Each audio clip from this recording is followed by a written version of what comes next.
C'était un esprit très brillant.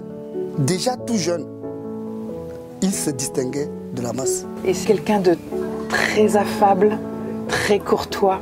Il a un immense sens de la civilité, chose qui m'a toujours impressionnée. Il est très fidèle en amitié et c'est quelqu'un vraiment, pour ses qualités humaines-là, de respect, de civilité, que je l'apprécie énormément parce qu'il est évidemment très brillant. Je dis toujours à tous nos amis communs que c'était le meilleur d'entre nous et il n'y a pas contestation à la matière. Parce que c'était d'abord un très gros travailleur. Je me rappelle qu'il dormait à peine 5 heures par jour hein, quand nous étions étudiants, aussi bien au Cameroun, depuis le lycée au Cameroun et puis ensuite en France où nous avons continué nos études. Someone whom I knew for several years as a colleague at the University of Yaoundé in Ngouakele and subsequently the University of Yaoundé too in Soa, where we all at one point were young academics. Il ne parlait pas très fort, mais il était vif et il ressentait tout rapidement. Parce que déjà en classe de 4e au lycée classique de Bafoussam, vu l'injustice des Blancs, parce qu'à l'époque, c'est les Blancs qui nous enseignaient. Il n'y avait pas de Noirs. Les quelques Noirs qu'on pouvait avoir, c'était les professeurs d'éducation physique. Il s'élevait déjà contre les injustices que les Blancs avaient vis-à-vis du Noir et contre les professeurs noirs. Something that struck me also about Professor Kamto was his deep sense of fairness and justice, and he would revolt against any instance of injustice. A number of those moments were created especially at ERIC with respect to certain students who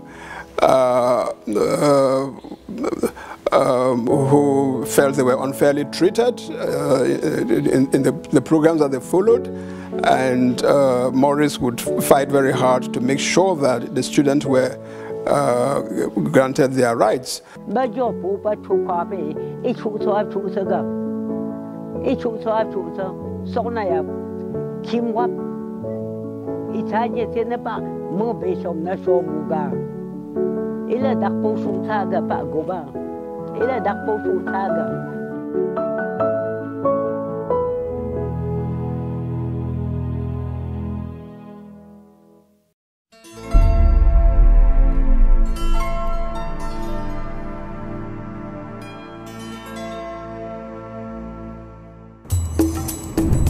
Samuel Wanko, âgé de 32 ans, est député et architecte. C'est lui qui dessinera le plan d'urbanisation de la ville de Bafoussam.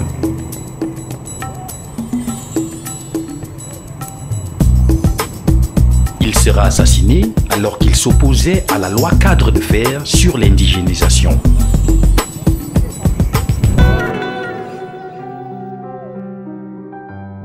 Il n'avait pas 3 ans à la mort de Wanko. Aucun souvenir vivant. Par contre, un événement viendra bouleverser sa vie.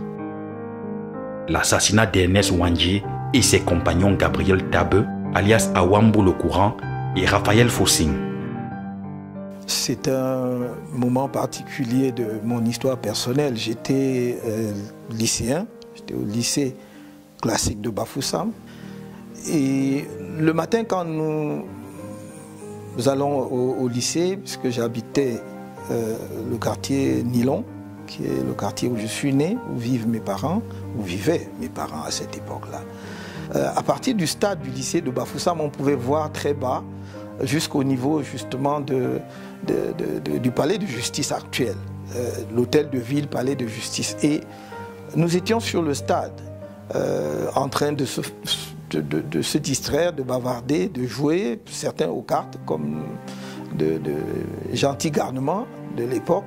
Et on se rend compte que vers le palais de justice, c'est noir de monde. Il y avait une foule immense. Et lorsque sonne la rentrée, la fin de la pause, par curiosité, nous nous portons vers le bas, donc vers le lieu où il y a cet assemblement. Des personnes, il y a une foule vraiment inestimable. Et moi, je me rapproche, j'étais tout petit à l'époque, donc je pouvais me faufiler très facilement entre les personnes. Et il y a un arbre. Et dès cet instant-là, il y a des rumeurs que l'on va exécuter. Il y a une exécution publique qui aura lieu. On ne sait d'ailleurs pas qui à ce moment-là. Je me faufile et il y a un arbre qui surplombe la scène, qui est un terrain vague, terrassé probablement.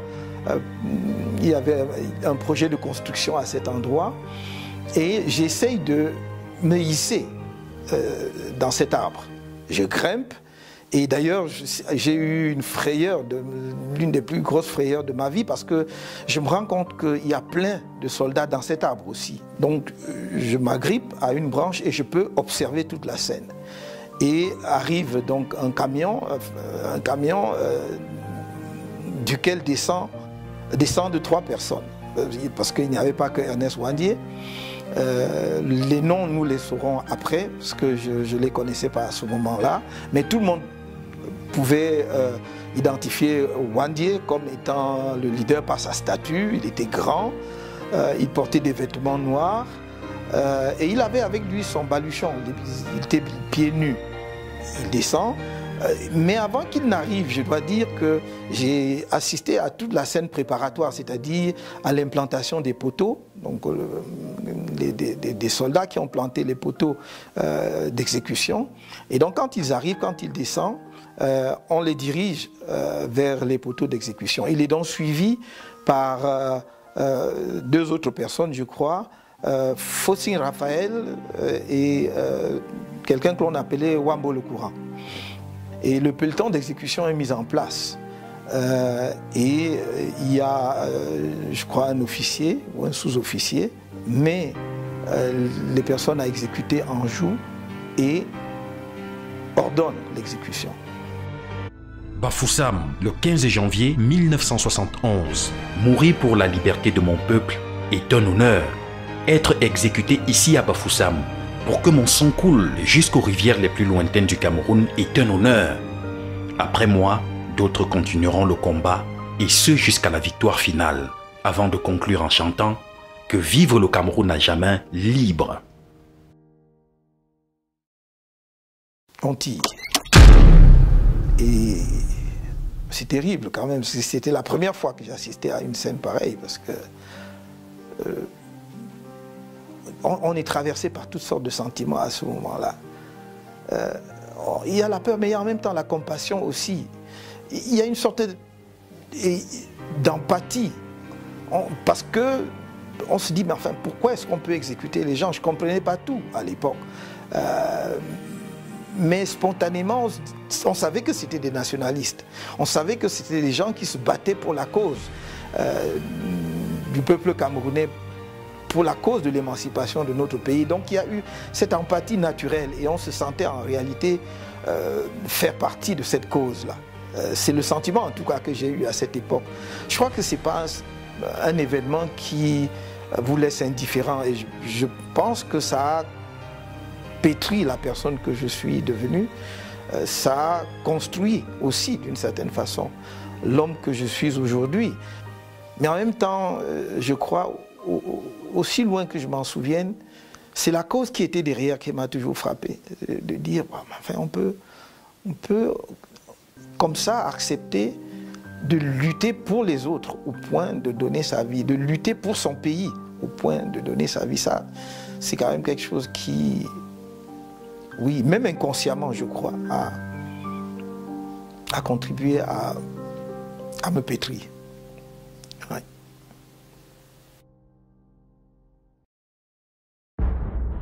Nous sommes dans la région ouest du Cameroun, précisément dans la ville de Bafoussam, chef-lieu du département de la Mifi. Région d'origine de quelques-unes des grandes figures de l'émancipation du Cameroun, ceux-là qui, par leur bravoure et sacrifice suprême, ont conduit le Cameroun vers la décolonisation, a vu naître des héros de ce pays à l'instar d'Ernest Ouandié. Il faut remonter au moins jusqu'à Douala Mangabel, Ngosso Dine et Martin Poussamba pour retracer cette grande lignée des figures marquantes de la lutte pour l'émancipation de notre peuple. Il précède les grands nationalistes de Ruben Umnyobe à Osende Afana, Marthe Moumié, Abel Eyenga, et parmi lesquels figurent en bonne place d'autres fils et filles de cette région de l'Ouest, en particulier Samuel Wanko, Félix Roland Moumié, Mathieu Ndiasep, Célestin Takala, Tabe Gabriel, Raphaël Fotsing et bien d'autres qui ont fait l'ultime sacrifice pour l'honneur de la patrie. Lorsque nous parlons des grandes figures de l'histoire politique de notre pays, ceux que je considère comme d'authentiques héros de la construction de notre nation, il faut remonter très loin dans l'histoire. Parfois, peut-être par raccourci, on se limite à l'histoire récente, mais pour ma part, je crois qu'il faut remonter au moins aussi loin que Douala Mangabel. Son combat, c'est qu'il part d'un combat que l'on peut considérer comme étant local, limité au canton Bel, pour en faire une cause nationale. D'une part, en envoyant un émissaire vers Martin-Paul Samba dans le sud, qui accepte de participer à cette lutte contre les Allemands à cette époque-là, et vers le sultan des Bamoun, qui, je crois, pour diverses raisons, n'épouse pas totalement la cause. Et donc pour moi, c'est parmi les premiers actes, pour ne pas dire peut-être des actes fondateurs du nationalisme camerounais. Ce pays est un pays particulier. Cette cause nationaliste qui commence ainsi dès la fin du 19e siècle contre les Allemands va se poursuivre à toutes les phases de notre histoire. Et prend une dimension particulière à partir des années 40 et 50. Je dis 40 parce que l'IPC est né en 1948 et tout de suite se positionne comme un mouvement national, le mouvement nationaliste camerounais, parce qu'on doit à la vérité dire que voilà des gens qui ont très tôt, très vite situé leur lutte au plan national et pour la cause de l'émancipation de notre peuple. Et comme vous le savez, ils mènent un certain nombre d'actes. Dès le départ, ils ont toujours été très clairs. Revendiquer l'indépendance et la réunification du Cameroun. Évidemment, ces quelques personnages dont j'ai cité les noms sont juste quelques figures marquantes de l'histoire du nationalisme camerounais. Et je dois dire d'ailleurs que même parmi les figures marquantes, il s'agit en fait d'une liste essentiellement illustrative. Car derrière ces personnages, il y avait de nombreux autres compagnons de lutte, de nombreux autres héros du mouvement national camerounais, qui, à vrai dire, venaient de toutes les régions du pays. Quand on revisite notre histoire, on se rend compte que le mouvement nationaliste camerounais avait un enracinement véritablement national. Il ne serait pas possible ici d'en dresser une liste exhaustive, à supposer que cela fût possible. De toute façon, il faudra que nos historiens s'y penchent pour faire ressortir justement ceux qui ont donné leur vie pour que nous soyons aujourd'hui un peuple libre, debout et indépendant. Mais quand on parle du nationalisme camerounais, on a coutume en réalité de faire référence presque exclusivement aux héros de la partie francophone du pays, en oubliant que nos compatriotes de la partie anglophone ont joué un rôle déterminant. D'abord parce que quand le mouvement nationaliste a été contraint à la clandestinité, traqué, ses militants étant traqués, ont pour la plupart trouvé refuge du côté anglophone du pays. Ce sont nos compatriotes anglophones qui les ont accueillis, les ont protégés. Mais ils sont allés plus loin, ils sont allés au-delà. Ils ne sont pas contentés, justement, de leur donner une base arrière. Ils ont participé, d'un point de vue politique, à la construction du nationalisme camerounais. Quelqu'un comme Détou Maza, par exemple, a créé à l'époque ce qui était pratiquement le pendant de l'UPC du côté anglophone et que l'on appelait le One Cameroon. Mais il y a une figure plus marquante que je ne pourrais pas ne pas évoquer ici, celle du docteur John Boufoncha, qui pour moi est véritablement l'artisan de la réunification du Cameroun. C'est le père de la réunification du Cameroun. Parce qu'il aurait pu faire échouer la conférence de Fumban et donc rendre impossible la réunification s'il n'était venu avec le désir ardent, justement, de contribuer à la réunification, à l'aboutissement de la construction d'un Cameroun uni dans ces deux composantes anglophones et francophones. Ce n'était pas la réunification après l'indépendance, c'était l'indépendance et la réunification en même temps. Je crois que nous ne le disons pas assez, nous ne soulignons pas assez cet aspect justement de la cause nationaliste qui a un écho aujourd'hui dans ce qu'on appelle la crise anglophone, parce que pour eux, la partie anglophone du pays, c'est-à-dire le Cameroun méridional, c'est-à-dire la partie sud, et le Cameroun septentrional, dont on ne parle pas assez. C'est vrai que nous avons perdu cette partie de notre territoire. Donc les deux faisaient partie d'un même et seul Cameroun. Les nationalistes camerounais, dès l'origine, demandent l'indépendance et la réunification. Or, les puissances administrantes de l'époque ne l'entendent pas de cette oreille, et dont le parti nationaliste sera violemment combattu. Et c'est là que des personnalités d'exception se signalent, se distinguent. D'abord le secrétaire général de l'UPC, Ruben Umniobe, qui, du haut de sa grande taille, de son élégance d'esprit, je ne parle pas physique, de sa hauteur d'esprit, qui était, entre autres, l'attachement au dépassement du tribalisme. Ils ne niaient pas l'existence des tribus, mais ils estimaient qu'on devait dépasser les tribus. Et même dans leur comportement, dans leur vie privée, ils ont témoigné de cela en épousant les uns et les autres des femmes originaires d'autres régions que les leurs, n'est-ce pas? Que ce soit Marthe Wandier ou Marthe Moumier, je veux dire, ou d'autres, El Teboulou, n'est-ce pas? Et je revois encore son image lorsque elle se rend à Genève parce que son mari est victime d'empoisonnement, avec une dignité extraordinaire. Quand nous parlons d'ailleurs des nationalistes, on ne parle pas assez de ces femmes-là. Je crois qu'on doit insister et souligner le rôle exceptionnel qu'elles ont joué. Elles n'étaient pas que des femmes au foyer, c'était des militantes et des combattantes qui ont été exceptionnelles sur le terrain. Elles ne se contentaient pas d'appuyer leurs époux. Elles avaient leurs convictions nationalistes et idéologiques et elles ont travaillé, elles ont pris des risques. Et si nous sommes aujourd'hui ce que nous sommes, c'est aussi, et je dirais même d'abord, grâce à elles.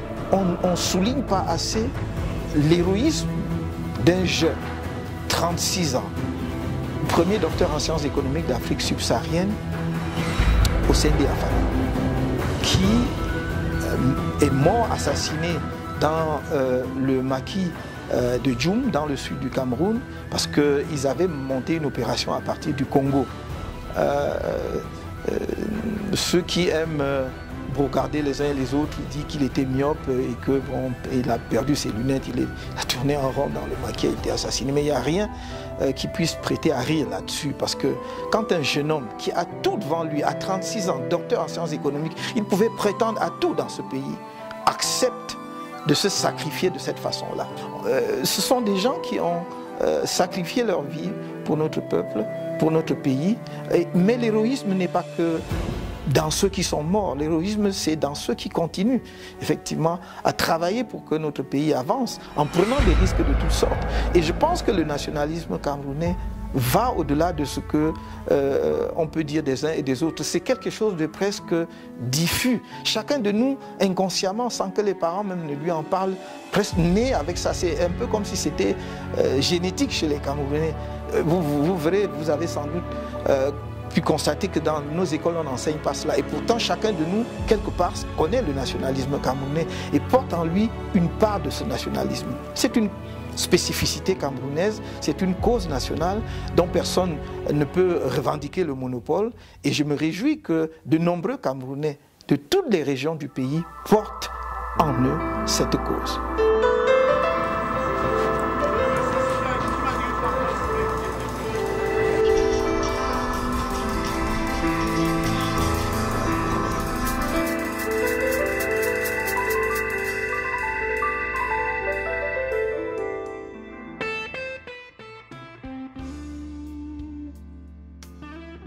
Oui, je suis né le 15 février 1954. Pas à Bafoussam, mais en fait, mes parents vivaient à Bafoussam. Je dirais que j'ai été conçu à Bafoussam, mais je suis né à l'hôpital de Bangoua.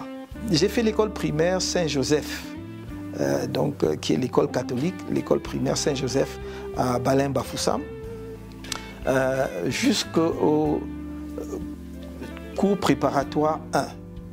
Mais je passe 2 années assez difficiles pour moi à Baham parce que j'étais loin de mes parents. J'avais grandi en ville, je m'y retrouvais pas, donc je retourne à Bafoussam et je poursuis au collège Saint-Joseph jusqu'à mon certificat d'études primaires. Après la classe de 3e, en l'entrée en seconde, le BEPC, je dois dire, le lycée était encore à cette époque-là tenu par des enseignants de la coopération. Donc c'était des Français, en très grande partie. Hein. Il y avait très peu de professeurs camerounais à l'époque. Je me souviens qu'on avait un professeur de mathématiques qui était camerounais et c'est presque tout. Et donc j'ai fait le lycée Jos de Douala, ensuite la première et terminale au lycée Jos, où j'ai eu mon baccalauréat au lycée Jos. J'ai eu mon BEPC au lycée classique de Bafoussam, mais mon baccalauréat au lycée Jos. Maurice Kamto était un élève, un camarade qu'on ne peut pas oublier. Nous sommes à 2 là-bas à Ezeka. Il y a Momnougui Jacques et moi qui étions dans la même classe que lui. Et chaque fois qu'on en parle, même quand on l'avait nommé ministre, quand on voulait déjà venir le voir, c'est là on avait dit qu'il a démissionné. C'était un meneur d'hommes. Je parle d'un meneur d'hommes au niveau des conseils. Ce n'est pas lui qui était le président de la coopérative des élèves, mais lui, il était un meneur d'hommes au niveau des conseils. Un meneur d'hommes au niveau de la salle de classe. Il était un exemple. Et je pense que cet exemple-là doit se répercuter dans la nation. C'est un exemple que nous devons avoir. And it doesn't therefore come to me as a surprise to hear that with that background, he should be seeking to be President of the Republic. For him to go into politics, it seems quite a natural progression from where he was at the university and in government. I therefore wish him luck in his endeavors. I know that there's going to be a wide field of candidates, and I'm sure the best of those candidates will eventually win.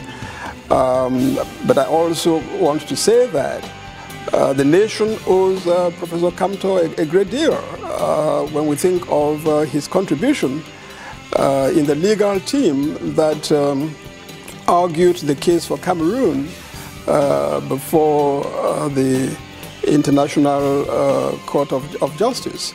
And considering that at first the powers that be tried to exclude him from that team. Nous l'avons jamais vu au sein du lycée discuter avec son camarade ou faire du bruit comme les autres.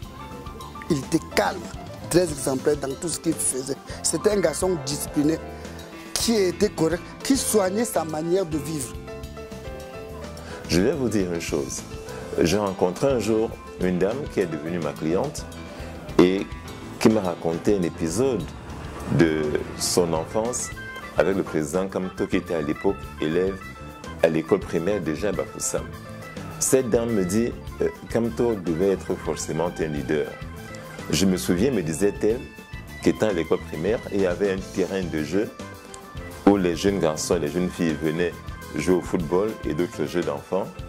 Et un jour, il y a un homme qui est venu pour construire sur ce terrain.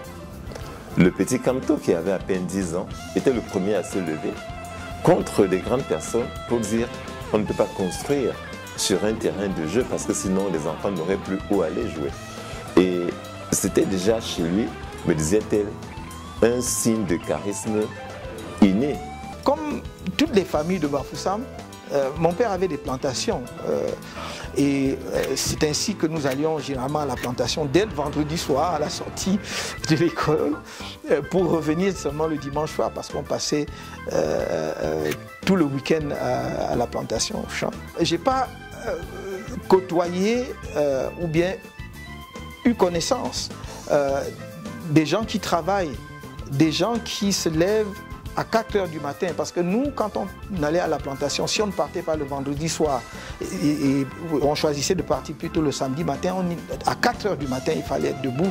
Alors donc je disais que ce n'est pas à travers la vitre de mon véhicule, ou je ne sais pas moi, en passant que j'ai eu contact avec ceux qui se lèvent très tôt, de bonne heure, pour aller travailler. Moi, j'ai vécu ça. Et donc, peut-être certaines personnes me voient aujourd'hui et croient que je n'ai pas eu le contact avec la terre. Je suis fils de commerçant, mais je suis aussi fils de la terre. Donc, je sais ce que c'est que aller au champ, labourer toute la journée, rentrer le soir ou le lendemain avec un fagot de bois ou avec un régime de plantain. Donc, voilà.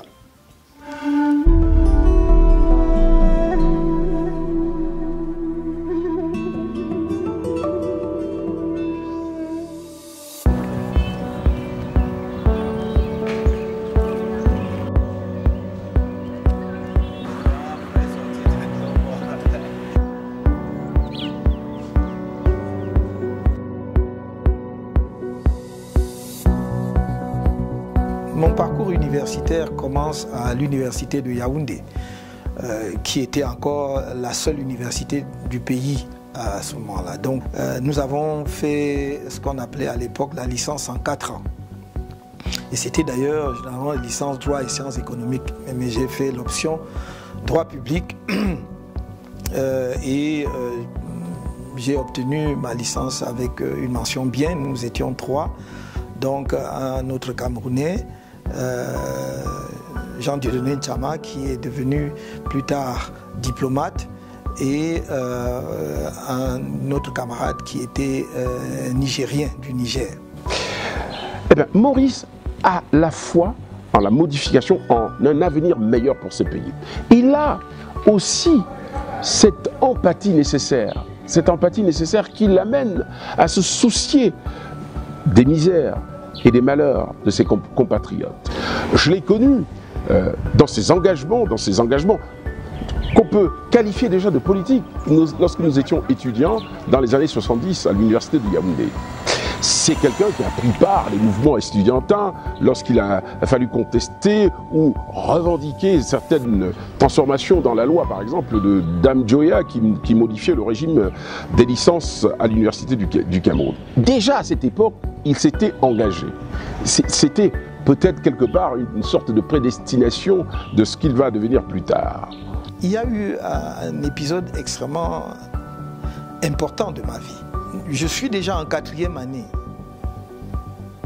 parce que la licence à ce moment-là se faisait en 4 ans.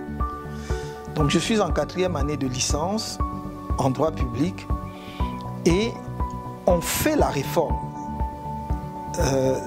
de la licence et on ramène la licence de 4 ans à 3 ans. On l'applique à la faculté de lettres et à la faculté des sciences, mais pas à la faculté de droit et des sciences économiques où j'étais étudiant. Je n'habitais pas le campus universitaire, j'habitais à Essos. J'arrive le matin et l'information est portée à notre connaissance.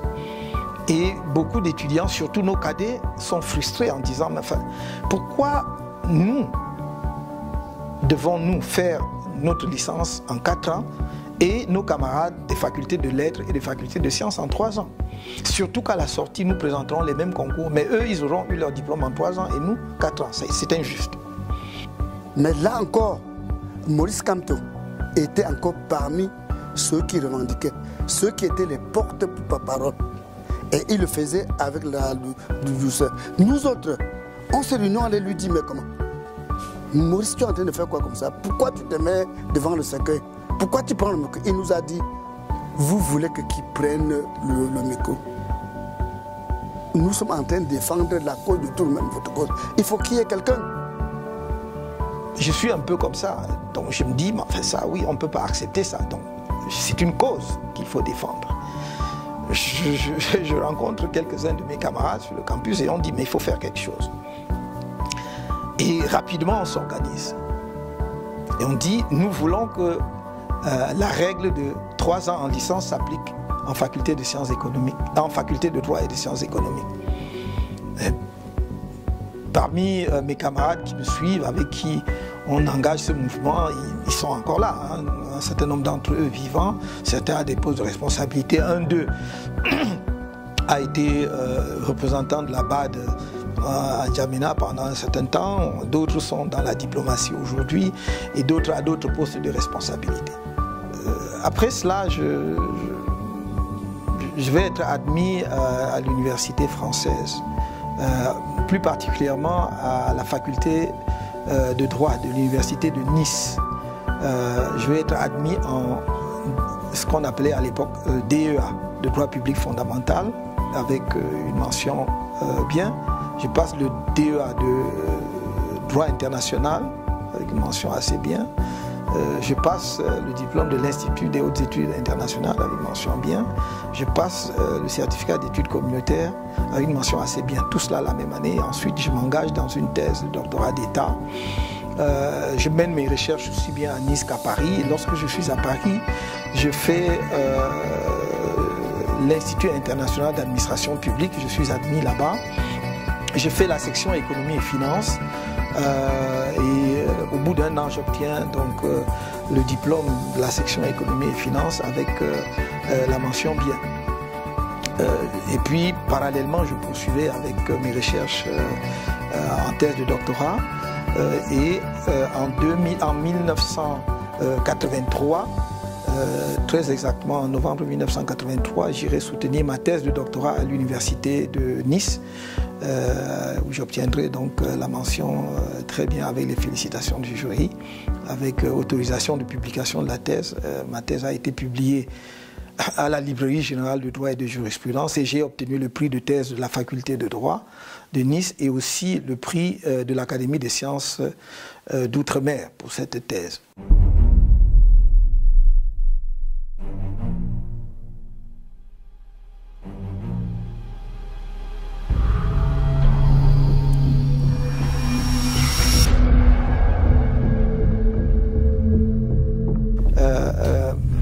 Hubert Monondiana écrit un livre qui s'intitule « L'idée sociale chez Paul Biya ». J'avais déjà à cette époque-là l'habitude d'écrire dans les journaux. Et je pense qu'il avait sans doute lu quelques papiers de moi qu'il avait probablement apprécié, sinon sur le fond, au moins sur la forme. Donc je me retrouve à la chancellerie de l'université de Yaoundé, qui était encore la seule université du pays. Et il m'interpelle et il me dit, mais est-ce que, on se croise, donc il me dit, est-ce que vous pouvez rendre compte de mon ouvrage, l'idée sociale chez Paul Biya? J'ai dit volontiers. Peut-être croyait-il que j'étais journaliste d'ailleurs.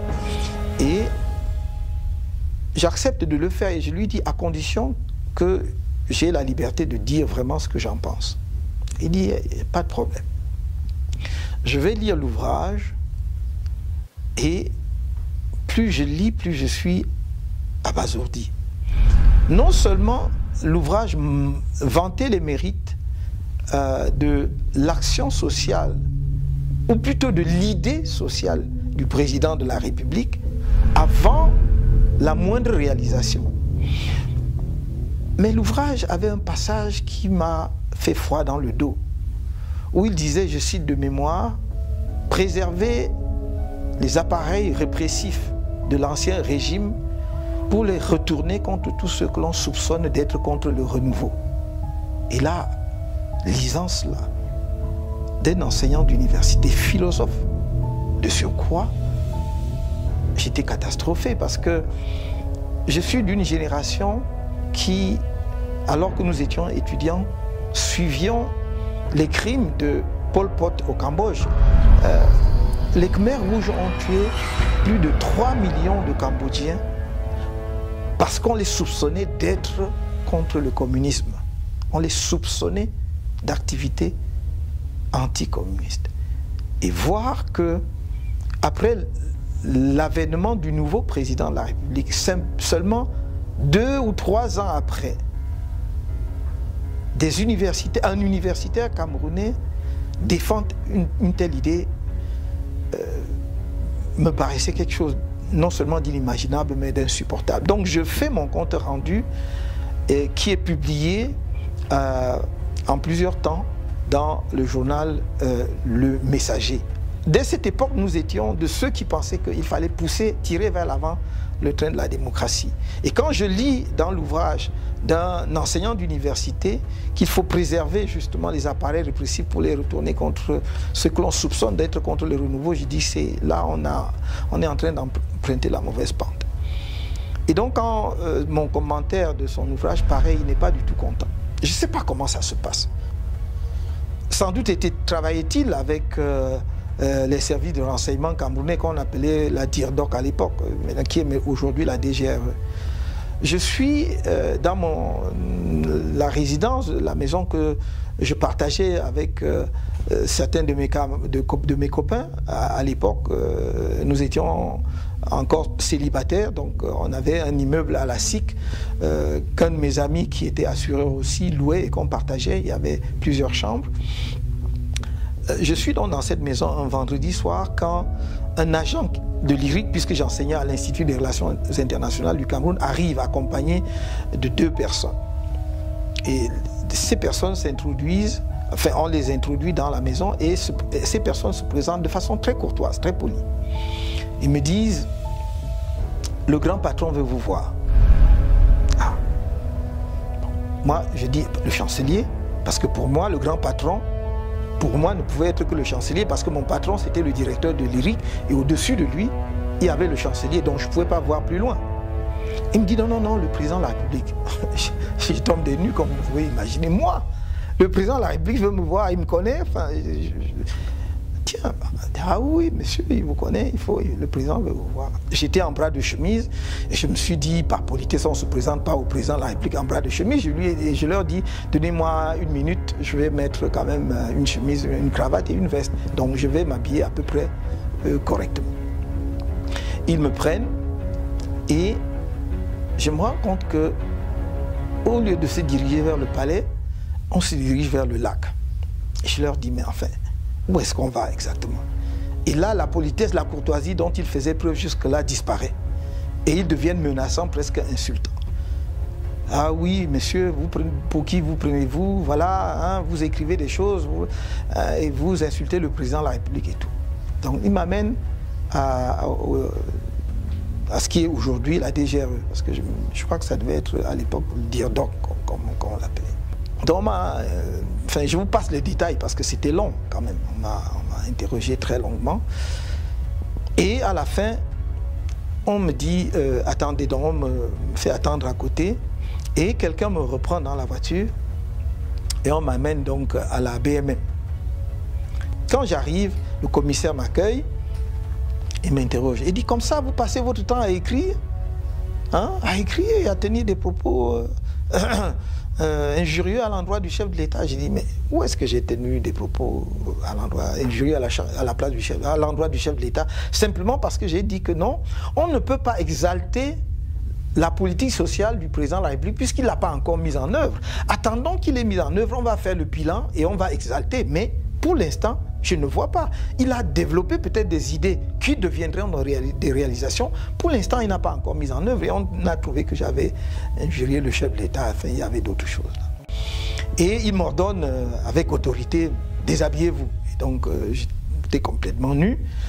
J'avais gardé quand même mon sous-vêtement, enfin, je vais dire mon slip pour parler très simplement que tout le monde puisse comprendre ce que je veux dire. Donc on m'a permis de garder cela. On m'amène dans ma cellule et c'était une cellule cimentée, mais on avait versé de l'eau sur le sol. Et on m'a demandé de me coucher là, c'était ma cellule. Donc je vais passer vendredi, samedi, dimanche là-bas. En fait, ce qui me fait sortir finalement, c'est que enseignant à l'IRIC, j'ai dirigé beaucoup d'étudiants, parmi lesquels des étudiants étrangers. Et parmi mes étudiants, il y avait des étudiants béninois, entre autres. Et le lundi suivant qui suivait mon arrestation, c'est-à-dire j'ai été arrêté un vendredi, alors que le lundi, on devait commencer dans la session de soutenance des mémoires. Et on arrive le lundi, un de mes collègues, qu'on vient de nommer d'ailleurs membre du Conseil constitutionnel, est président du jury. Je devrais le nommer parce que je ne crois pas que ce soit un secret d'État. Le professeur Bipoun est président du jury. Et il pose la question, mais où est le professeur Kamto? Parce que c'est lui le directeur, on ne peut pas organiser une soutenance de mémoire sans le directeur, celui qui a encadré les étudiants. Et évidemment, les gens lui disent non, non, on peut le remplacer et tout, parce qu'il n'était pas question qu'on insiste outre mesure sur mon cas. Et personne ne savait où j'étais, à part l'agent de l'université qui avait amené, l'agent de l'IRI qui avait amené ces gens-là chez moi, qui savaient que finalement on m'avait amené à la Dirdon. Et évidemment, un bon universitaire qui respecte la déontologie universitaire, ainsi que les franchises universitaires, le professeur Bipoun leur dit de toute façon, on ne peut pas organiser une soutenance sans la présence des directeurs. Par conséquent, ça ne se fera pas, je ne le ferai pas. Et donc, et je dois lui rendre justice et hommage de cela. Et donc, les soutenances n'ont pas eu lieu. À partir de là, les étudiants béninois qui devaient soutenir, parce qu'après ils devaient rentrer chez eux, vont se plaindre à leur ambassade en mission diplomatique. Donc l'affaire commence donc à faire grand bruit, à gagner les missions diplomatiques et remonte. Donc c'est comme cela que l'on, pour ne pas que ça prenne d'autres proportions, que l'on ordonne ma libération. Donc je suis libéré et je peux donc à partir de, je crois, mardi ou mercredi, prendre part aux soutenances de mémoire à l'IRIC pour libérer les étudiants.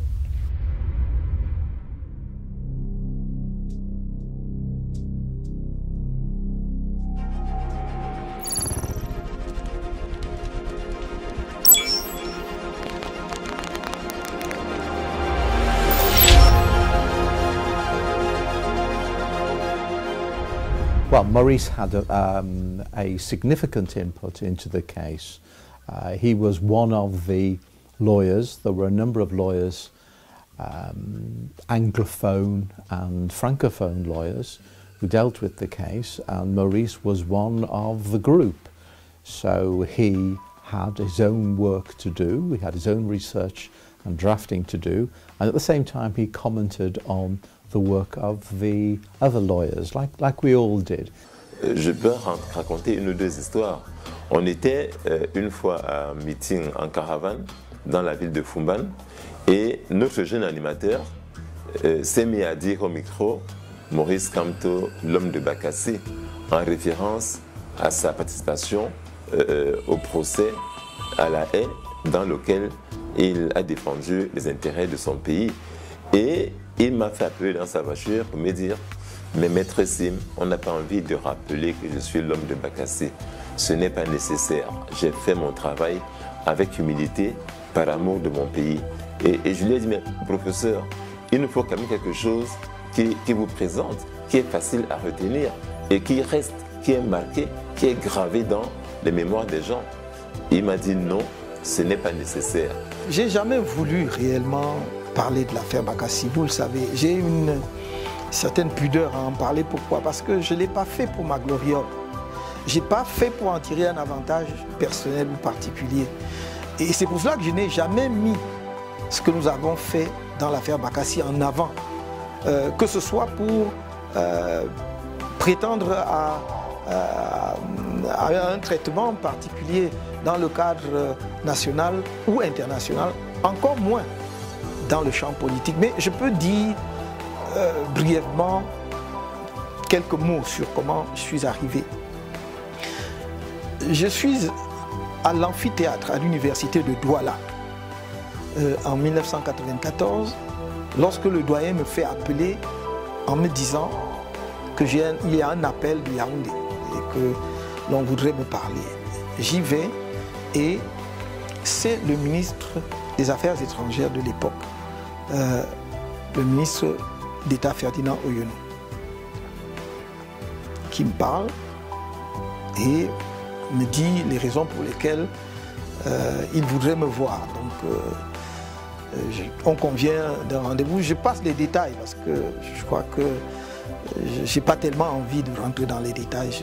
Donc, je vais au rendez-vous après avoir achevé mon cours à Douala et il me reçoit dans son cabinet ici au ministère des Affaires étrangères et donc m'informe de ce que le président de la République a demandé si je peux m'occuper de la procédure que le Cameroun veut engager dans le cadre donc, de cette affaire. Je dois dire une chose parce que je ne peux pas ne pas dire celle-là. Il me dit très clairement, on sait que vous n'êtes pas avec nous, que vous ne partagez pas, disons, les mêmes vues politiques que nous, mais c'est une affaire de l'État. Et je lui ai répondu, en effet, Monsieur le ministre, c'est une affaire de la nation. Et dans cette affaire, je me considère comme un soldat. Et il n'y a pas à mettre en avant des considérations idéologiques, politiques ou quoi que ce soit. Donc, je suis au service de la nation, je suis disponible à tout moment. Et donc, il me dit donc, allez travailler, allez me préparer voilà, la requête et tout ça. Donc, je vais le faire. Et bon, le reste, je ne vais pas rentrer dedans. Donc, c'est par le ministre Ferdinand Oyono que j'entre dans le dossier. Voilà, pour faire bref. Parce qu'il y a beaucoup d'épisodes impliquant beaucoup de personnes, des péripéties. Je crois que je ne vais pas en parler. Je n'ai pas envie d'en parler. Et voilà, j'ai toujours dit qu'il y a des choses dont je ne parlerai jamais, même pas dans mes mémoires.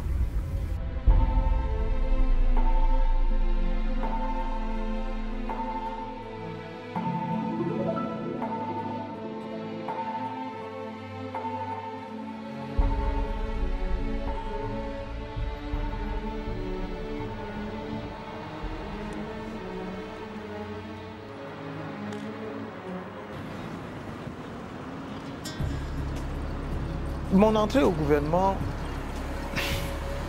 m'arrive comme beaucoup de choses. Je n'ai jamais fait une démarche en ce sens. Comme ma nomination comme doyen de la faculté de droit. Le ministre d'État, Atangna Mebara, on a dit que, disons, on a révélé quelques aspects dans un livre qu'il a publié, comment il a démarché pour que je devienne doyen. J'entre au gouvernement. On m'appelle, on me prévient quand même, pour être tout à fait correct. On me prévient la veille que, voilà, on pense à vous au ministère de la Justice. Bon, j'ai dit pourquoi pas. Mais je discute et je dis, qu'est-ce qui peut avoir justifié cela? Et il apparaît manifestement, à mes yeux en tout cas, que c'était étroitement lié justement à l'affaire Bakassi.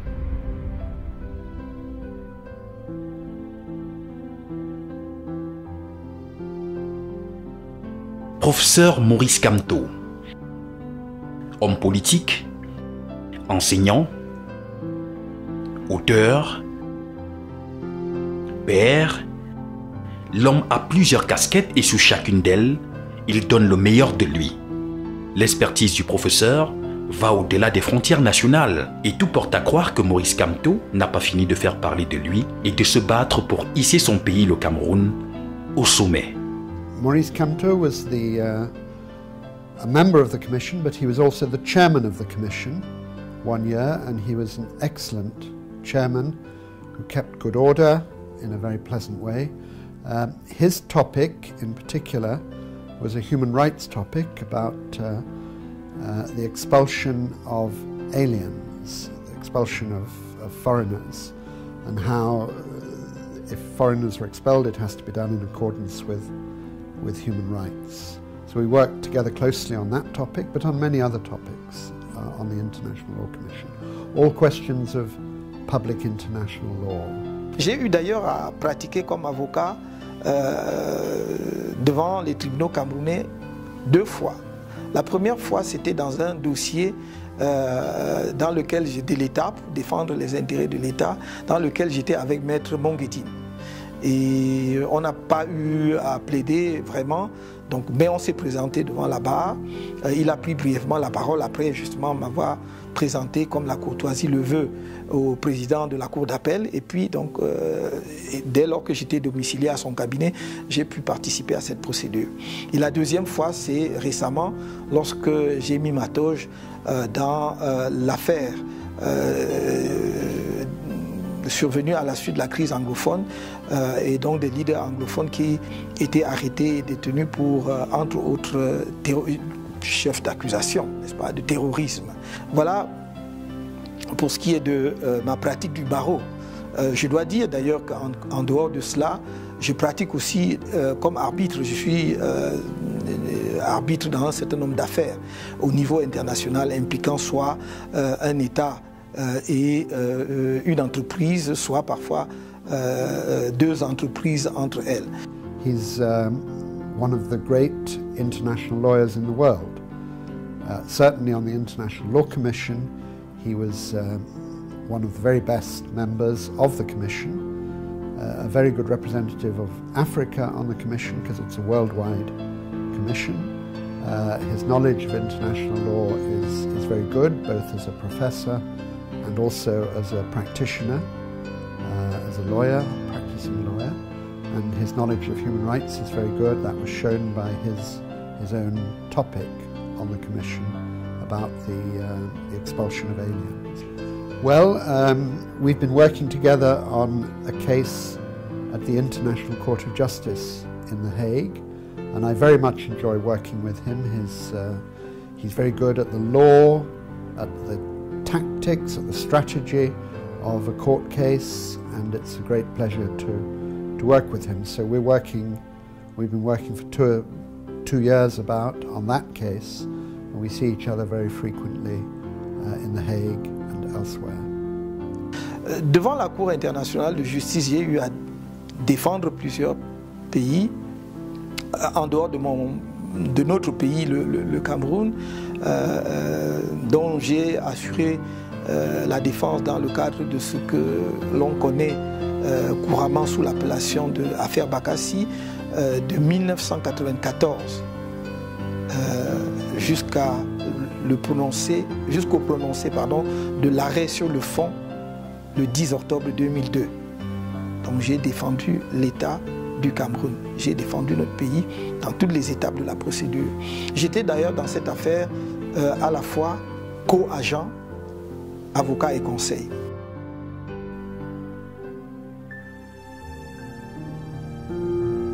Ses proches collaborateurs sont d'avis unanimes sur la rigueur, la constance et la détermination qui caractérisent sa méthode de travail et le charisme qu'insuffle le personnage.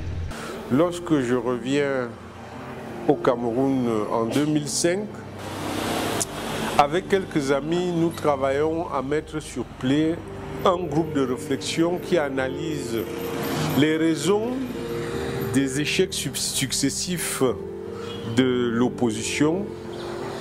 C'est d'abord un travail académique qui est fait en groupe. Il est mené et nous arrivons à des conclusions que nous transformons en action politique. Voilà comment est créé le mouvement pour la renaissance populaire, le MRP, qui devenait MRC.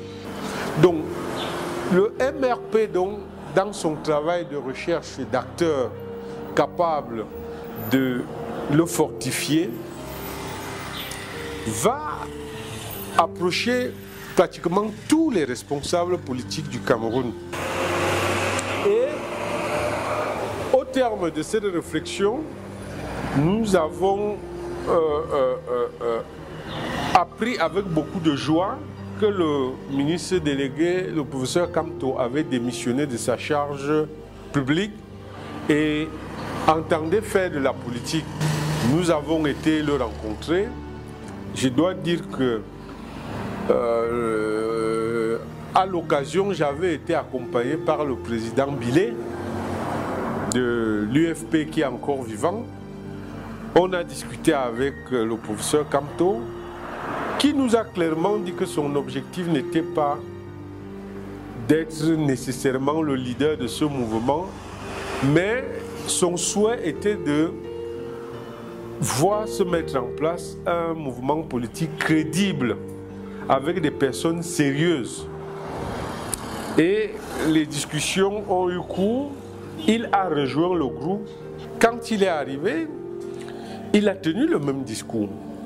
Je viens vers vous en toute humilité pour que nous mettions en place une équipe crédible, un parti politique crédible. Peu importe la place que j'occuperai dans le mouvement, l'essentiel c'est de mettre en place un parti politique crédible. Au MRC, il y a une instance dirigeante qui s'appelle le Directoire national. Et le Directoire national est vraiment l'instance qui fonctionne le plus régulièrement possible pour prendre toutes les décisions intéressant la vie du parti, mais aussi concernant nos prises de position par rapport à la vie nationale. Le président prend les décisions toujours en accord avec le directoire. Quand il y a une question, je convoque par l'intermédiaire du secrétaire général, secrétaire national du parti, la réunion du directoire. Et au directoire, tous les membres du directoire sont égaux. Donc, je pose le problème et je demande aux gens de s'exprimer, c'est-à-dire aux membres du directoire de s'exprimer sur la question. Et il faut dire que le professeur Kamto et le MRC ont toujours dit, et c'est un leitmotiv qui ne changera jamais, que ce parti et l'homme Kamto sont des républicains qui respectent à ce titre les autorités, les institutions républicaines qui sont mises en place, et au-delà de ces autorités, les personnes qui les représentent et qui les incarnent. C'est pour le MRC et pour M. Kamto une posture naturelle. Pourquoi? Parce que pour un homme qui veut gouverner, pour un parti qui veut gouverner, on ne peut pas imaginer que ce parti soit le premier à montrer le contre-exemple en ne respectant pas l'institution qui est mise en place. C'est pour cela que nous pensons que nous devons toujours respecter les lois de la République. En dehors du directoire, les décisions sont prises également sur la base de ce que la base remonte au directoire. Lorsque nous examinons une question, nous nous assurons que si ça concerne une région, que la région concernée effectivement nous a donné sa position sur la question avant de prendre la décision. Enfin, je dirais que le directoire reflète la diversité du Cameroun. J'ai toujours dit aux gens qui voulaient ramener le parti à je ne sais quoi, que regardez bien le directoire dans sa composition. Les gens peuvent ergoter. Nous avons travaillé des nuits et des nuits pour parvenir à cette représentation et à cette représentativité des différentes régions du pays. Le premier vice-président est de l'extrême nord. Le deuxième vice-président est du centre. Le troisième vice-président est du littoral. Le quatrième vice-président est du sud-ouest. Le cinquième vice-président ou la cinquième est du nord. Le secrétaire général est du nord-ouest. Le trésorier national est de l'ouest. Voilà les membres du directoire qui sont élus d'ailleurs. Ils ne sont pas nommés par le président national. Ils sont élus par la convention du parti. Par exemple, sur une question sur laquelle je l'ai toujours entendu parler, la question du tribalisme. Maurice Kamto dit qu'il ne comprend pas que des gens aient un tant soit peu quelque chose de tribal dans leur tête. Il est absolument opposé au tribalisme. Il dit qu'aujourd'hui, le monde a évolué et que le combat des jeunes Camerounais et des Camerounais, c'est d'être en mesure de concurrencer les jeunes Japonais, les jeunes Chinois, de montrer qu'ils peuvent faire face aux défis du monde actuel. Ce n'est pas de créer des divisions entre les Camerounais, ce n'est pas de dire que telle et telle tribu était d'une autre tribu. cet homme ne vous demande jamais d'où vous venez quand il vous rencontre. Ce qui importe pour lui, c'est votre capacité à comprendre l'orientation qu'il donne. C'est votre capacité à défendre le Cameroun et accepter les principes qui sont ceux de la République. Pour lui, c'est ça qui est important. Et une autre fois, il avait découvert que sur les casquettes que des jeunes de Douala ont fait, les casquettes du MRC, ils ont mis sa photo sur les casquettes, mais il était absolument horrifié. Il leur a dit non, je n'ai pas besoin qu'on mette ma photo ni sur les tricots, ni sur le pagne, ni encore moins sur les casquettes du MRC. Je ne suis qu'un simple serviteur de ce parti. Je suis là pour un temps. Un autre viendra avant. Et ce qu'il faut mettre en avant, ce n'est pas la personne de Maurice Kamto, c'est d'abord le parti politique et les idées, la vision que ce parti présente aux Camerounais. Il est comme ça. Et c'est ce qui fait que, par cette humilité, il a un grand respect des hommes, jusqu'aux enfants. Il considère qu'un être humain est égal à un autre et que son action politique à lui, c'est de se demander qu'est-ce qu'il fait pour que demain, le Camerounais, la Camerounaise puisse vivre décemment et normalement dans son pays. Ça, c'est Maurice Kamto. Et souvent, je lui disais au début, mais professeur, vantez-vous un peu quand même. Un homme politique, il doit pouvoir dire des choses, se vanter un peu. Mais non, ce n'est pas lui. C'est quelqu'un qui laisse toujours de côté les titres qu'il a pu avoir, qui laisse de côté les fonctions qu'il a occupées pour simplement être un homme simple, un homme comme les autres.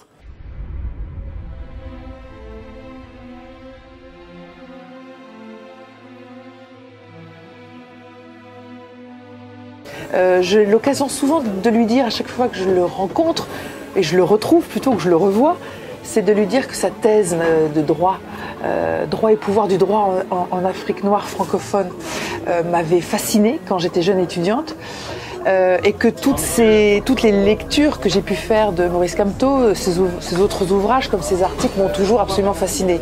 Il a une plume magnifique, il a une pensée originale, très très précise, ce qui est nécessaire quand on est un juriste.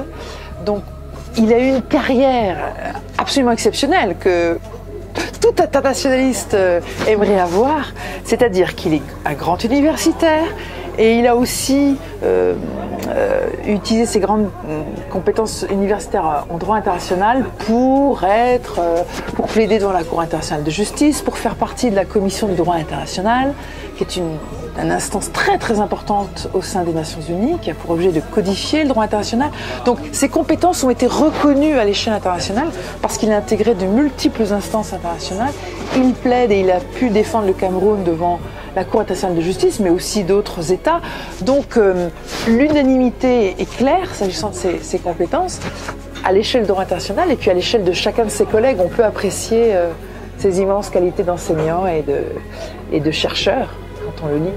I've heard and read on social media the allegation that President or candidate or Professor Maurice Kamto is tribalistic. I think Cameroonians have to learn to get away from this way of destroying or seeking to destroy people who carry the aspiration of our nation. I don't see how a presidential candidate can afford to be tribalistic, because there is no single tribe in this country which is so big or so dominant that it will deliver the results at a general election as the election of president. So in the nature of things, I don't believe in this allegation. First, for that reason, because it will be suicidal for a presidential candidate to count only on his tribe or his ethnic group, his or her tribe or his or her ethnic group. But secondly, as concerns Professor Kamto in particular, I think he has demonstrated through the composition of the national executive of his political party, but also through the composition of the team that I observe he has around him to assist him in conducting his campaign for the forthcoming election, that he is someone who selects people based on their competence, based on what they can provide, based on the contribution that they can make to the realization of the overall objective, than on their ethnic or religious or other background. J'ai compris qu'au-delà du fait que ce soit un juriste confirmé, il est aussi un érudit et il touche à presque toutes les sciences avec une étonnante facilité. Maintenant, donc, ce qui se passe, c'est que en 2013, lorsque j'organise le 3e anniversaire de mon association, qui devait se dérouler en 2014. Ça devait être un double événement, le 3e anniversaire de mon association, et ça tombait que ça faisait les 20 ans de la publication de L'urgence de la pensée de Maurice Kamto. Et avant même que la conférence ne puisse avoir lieu, on ne savait pas vraiment qui devait être là. Pourtant, il m'avait dit qu'il devait être là. C'était pour nous un fait ahurissant que nous, admirateurs de Maurice Kamto et de sa pensée, nous puissions la voir avec nous. Nous organisons la conférence et le professeur Kamto est là et il est dans l'assistance. Il nous a écoutés parler de son ouvrage L'urgence de la pensée, critiqué, apprécié, et après il s'est levé et il a pris la parole.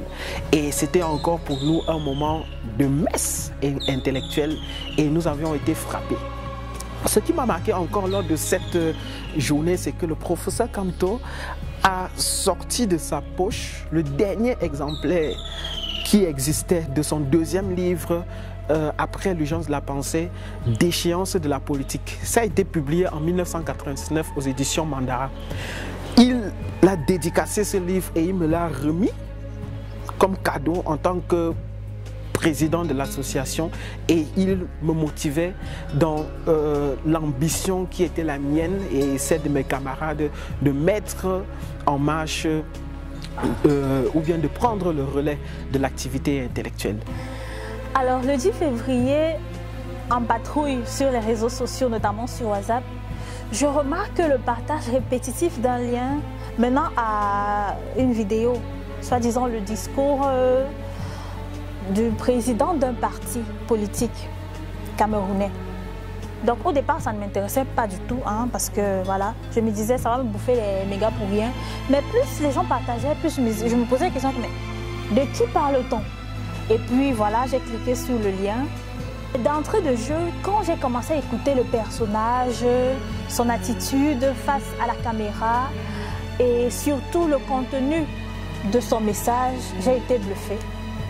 Et voilà comment j'ai découvert Maurice Kamto. J'entendais parler de lui, mais sincèrement, ça ne m'intéressait pas. C'est après l'avoir entendu le 10 février que j'ai été accrochée. Depuis que j'écoute les discours des hommes politiques, je dois dire que c'est de loin celui qui m'a le plus marqué. C'est la chronologie qui est déballée dans ce discours. Déjà, au départ, il situe la jeunesse. Il nous présente effectivement que nous sommes, je peux appeler ça dans un gouffre parce que c'est ce qui est. Mais il nous donne espoir par la suite en nous présentant le chemin par lequel il nous fera passer pour atteindre le succès, pour atteindre l'émergence, ou alors pour changer le visage, notre visage, pour changer le visage de la jeunesse. À travers son propos, on sent une personne qui est proche de la jeunesse, qui l'écoute au pas et qui l'observe. J'ai surtout aimé quand la partie où il a cité certains jeunes qui pourraient être pris pour modèle. Donc tu sens quelqu'un qui écoute la jeunesse, qui l'observe et qui cible certains potentiels, qui sait cibler les potentiels. À la suite de ce discours, j'ai voulu en savoir un peu plus sur le personnage. J'ai donc fait des recherches et j'ai été vraiment touchée par ce que j'ai découvert. J'ai la ferme conviction que ce projet sera réalisé.